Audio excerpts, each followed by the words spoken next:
अगर आईआईएम गोल है तो कैट तो क्रैक करना ही पड़ेगा और उसके लिए एग्जाम सिलेबस को समझ के एक स्मार्ट स्ट्रेटेजी बनाना बहुत जरूरी है। आज की वीडियो में हम करेंगे कैट सिलेबस का full breakdown, subject wise weightage, important topics और प्रिपरेशन टिप्स भी, all in just one video. So let's go. लेकिन स्टार्ट करने से पहले चैनल को सब्सक्राइब करके बेल आइकन को प्रेस कर दो for regular exam updates. Exam में टोटल 3 सेक्शंस होंगे, VARC, DILR और QA। टोटल ड्यूरेशन 120 मिनट्स है, जिसमें से 40 मिनट्स हर सेक्शन के लिए फिक्स्ड है।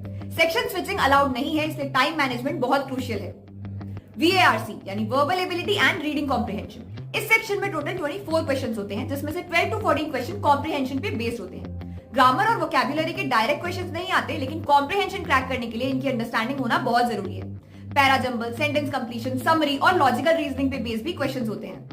DILR यानी data interpretation and logical reasoning. इस सेक्शन में टोटल 22 क्वेश्चंस होते हैं, आधे DI के और आधे LR के।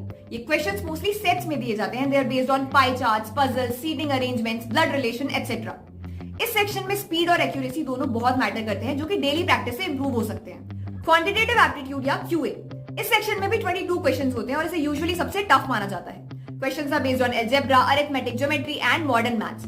ये सेक्शन कैलकुलेशन हेवी होता है, इसलिए कॉन्सेप्ट क्लैरिटी और मेंटल मैथ जरूरी होते हैं। सिलेबस तो समझ लिया, लेकिन कैट क्रैक करने के लिए सिर्फ पढ़ाई काफी नहीं है। Strategy is the real game changer. Smart study, right plan और थोड़ा पेशेंस, बस यही 3 चीजें चाहिए। और कुछ इंपॉर्टेंट टिप्स मैं बता देती हूँ। सबसे पहले अपने बेसिक स्ट्रॉन्ग करो, फिर मॉक टेस्ट देके स्पीड और एक्यूरेसी बढ़ाते जाओ।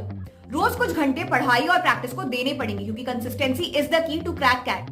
VARC के लिए डेली रीडिंग, DILR के लिए रोज एक पजल और QA में अरिथमेटिक पे ज्यादा फोकस करो। हर मॉक टेस्ट को सीरियसली लो और उसका प्रॉपर एनालिसिस करो, ताकि अपनी गलतियों से सीख सको।